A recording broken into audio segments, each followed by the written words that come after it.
Creepy hotel stories. New job. First night.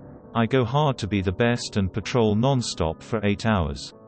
During that night I saw shadowy images scamper about on the 7th floor. Some tiny, some humanoid, average-sized. Second night. Same stuff, only I have full-on visions of people. No shadow people this time. It happens all throughout the night. I just play it cool and ignore it. New location now. I notice that when I use the restroom at random intervals while I am on the pot, I hear the sink faucet turn on then off a minute later. Automatic senses, no biggie. I go to wash my hands and realize the faucet turns on and off manually. No sensor. Be me. Working security at local community college. Point 1 am, college closed and locked up. Just me, other 2 guys on shift, about a dozen janitors.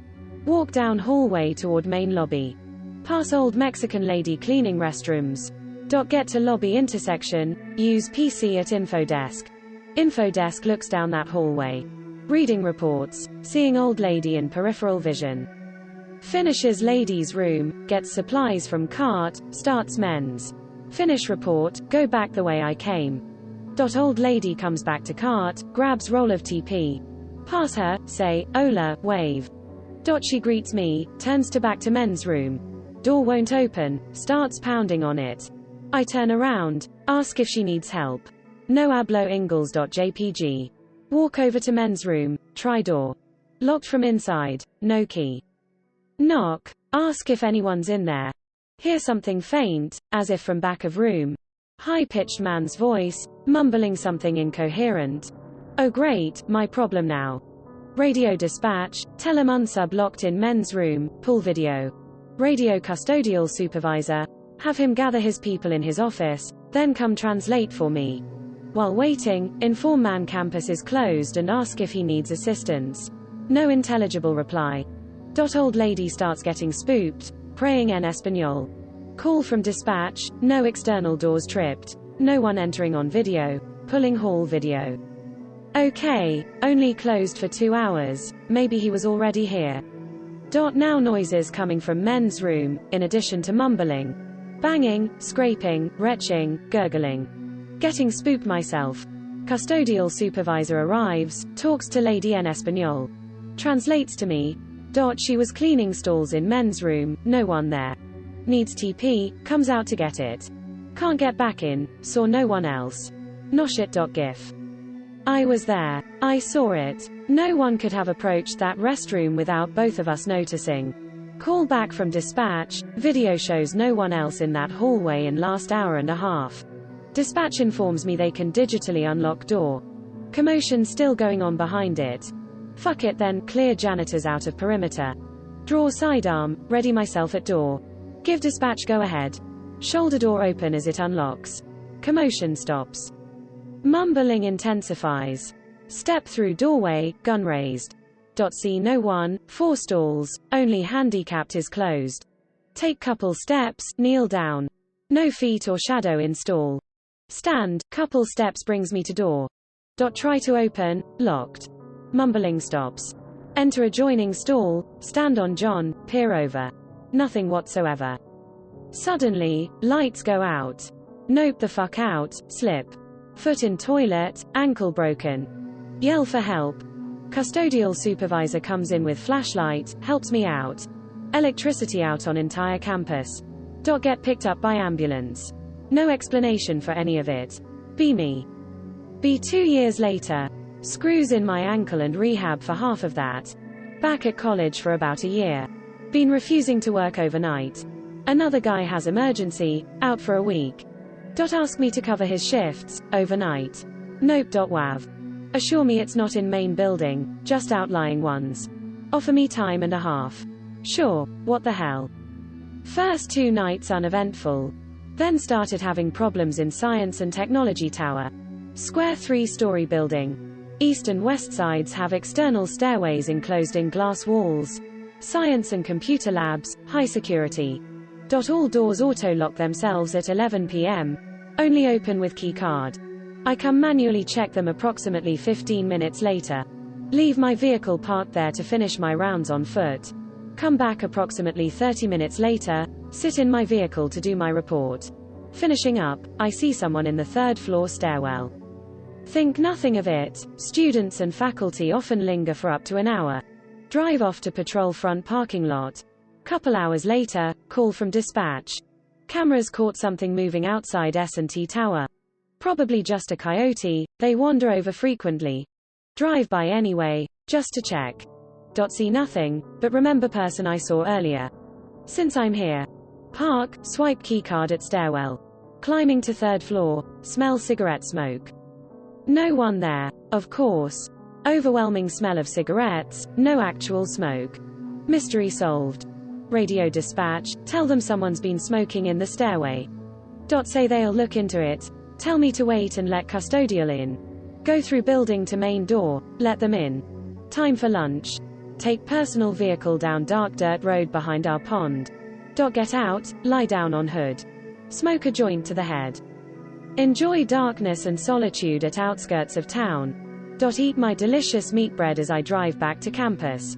Forget what happened earlier, repeat my rounds for rest of night. Be next night. Arrive at debrief to find out that video of someone smoking in the stairwell was inconclusive. Ask what inconclusive means. No cameras in stairwells, just on the other side of each entrance. Those show no activity during time in question. Told to keep an eye on it. Go about my starting rounds, checking stairwells as I pass. Nothing. Finish up, return to vehicle. Park where, I hope, I can watch both stairwells fairly unobtrusively. Pretend to do reports, actually watching. Hour later. Someone in same third floor stairwell. Long hair, red t-shirt and jeans. Just standing up there. I keep watching. Radio dispatch, go to live feed. Radio custodial supervisor, ask if any of his people are in there. Told no, they don't have a key card. I have to let them in. Says they are on their way. Tell him to hold off on that. Exit vehicle, run towards stairwell. Radio dispatch, tell him to stay on live feed. Reach stairwell, doors on the other side. Look up as I run past. Person still up there. Reach door, swipe keycard. Run up steps, yelling for person to stay put. Reach third floor landing, panting, out of breath. Nothing but smoke. Slam interior door open. Long hallway, no one in sight. Limp back downstairs, ankle bothering me now. Go outside, catch my breath. Call from dispatch. Saw me enter stairwell. Saw me burst through interior hallway. Saw no one else. Sit on bench, smoke a cigarette myself while massaging ankle. Walk across courtyard to main building. Make it to security office. Limping badly by now. Call boss at other campus. Tell him what happened. Tell him my ankle is becoming a problem. Don't have to tell him I'm spooked the fuck out.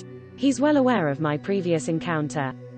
Tells me to go home and rest it. He'll cover for me and try to get to the bottom of it. Go home. Hits from the bong plus Opeth until I fall asleep. Arrive at debrief next night, feeling much better. Auto collision in parking lot near closing. Making things hectic. No time to talk to boss or do normal rounds.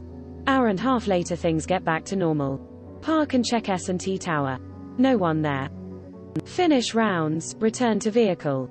Do my report, smoke a cigarette.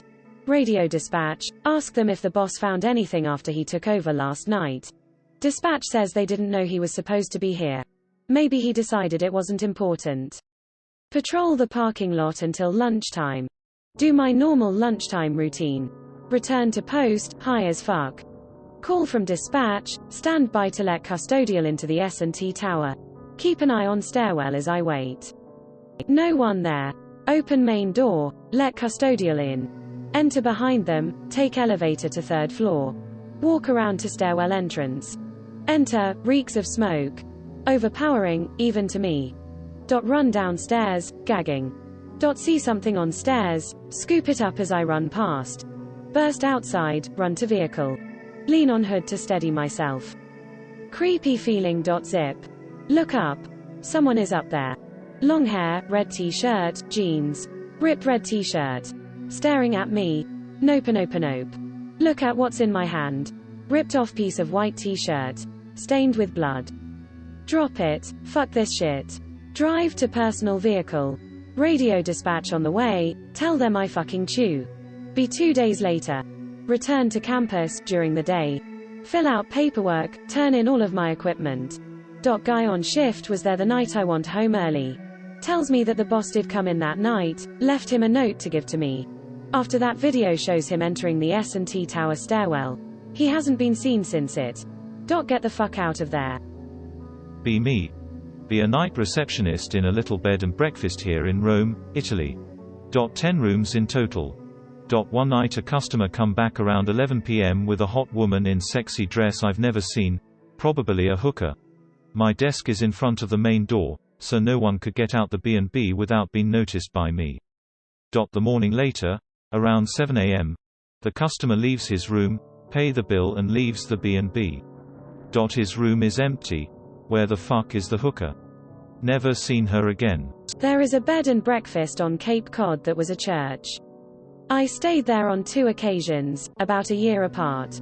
The first night I stayed there was when I booked the room for my girlfriend's birthday. It was an amazing night with a blue moon, the second full moon in a single month. Pretty rare, and we had an amazing dinner, sex, etc.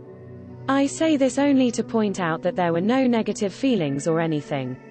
That night I had constant dreams about a monk or friar or something walking around in a horribly agitated state.